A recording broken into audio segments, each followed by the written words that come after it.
Imagine walking into the venue on your wedding day and realizing the woman you trusted has been lying to you, and then deciding, calmly, to expose her in front of everyone. That's what happened to me, and the truth detonated harder than any argument ever could. My name is Marcus. I'm 31, and Claire was my fiancée. We'd been planning our wedding for months. Flowers, music, guest list, everything perfect down to the napkins. 2 days before the ceremony, I went to her apartment with a little note and a bottle of wine, thinking I'd surprise her. Instead, I opened the bedroom door and froze. Claire was in bed with Ryan, my best friend, my groomsman. They saw me, panic replacing the half-formed smiles on their faces. "What? This isn't," Claire stammered, her voice cracking. Ryan grabbed his clothes and fled out the back door. She sputtered excuses. "It was a mistake, Marcus. I didn't mean." I didn't confront her then. I left quietly, drove home, looked at my tux, and felt a cold clarity settle in. If she could sleep with my friend 2 days before our wedding, she could do anything. I decided her betrayal deserved a response that would make the truth impossible to spin away. I gathered my brother and 2 closest friends and showed them what I had: photos, messages, timestamps. They were furious. We agreed the only way to stop the lies was to make the betrayal undeniable in front of the people who mattered most: family, mutual friends, the people who would otherwise defend her without knowing. The wedding, where she intended to pretend everything was perfect, would become the stage for truth. On the morning of the wedding, I kept my face calm while terror and adrenaline churned inside. Claire walked down the aisle radiant, hair perfect, smile practiced. My mother dabbed at her eyes. My father looked at me with pride. I looked at Claire and felt nothing like pride, only a steady resolve. When it was time for vows, I took her hands and spoke slowly.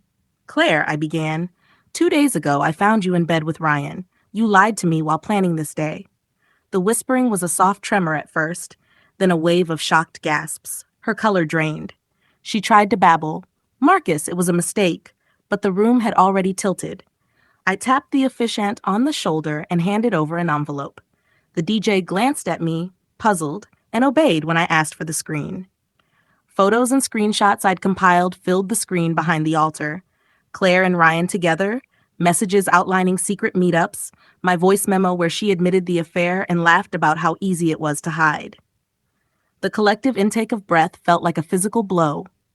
Claire lunged for the laptop, nails scraping the table, but my brother gently held her back.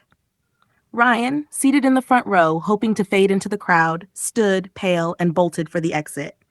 No one chased him. People were calling friends, forwarding images, eyes darting as conversations started and refused to stop. Her mother covered her mouth. My grandmother's hands shook. The planner tried to intervene, but the truth had already ignited the room. "Please," Claire sobbed, "don't do this." I answered quietly, with a voice that surprised even me. "It's the only place the truth will stick.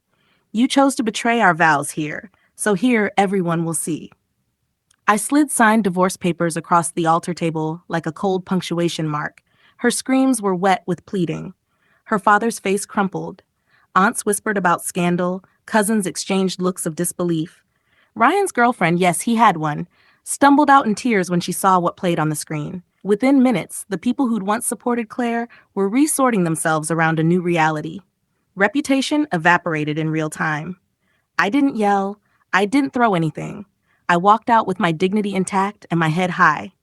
The fallout was immediate.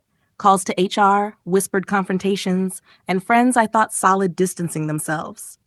Legal papers followed. The divorce moved fast because I had documented everything.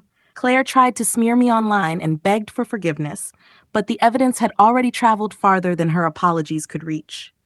Months later, she sent messages, pleas, attempts at explanations that read like rehearsed lines. Ryan tried to piece a life back together but found doors closed.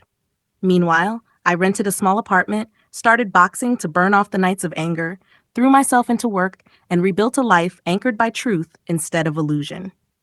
There's a lesson here.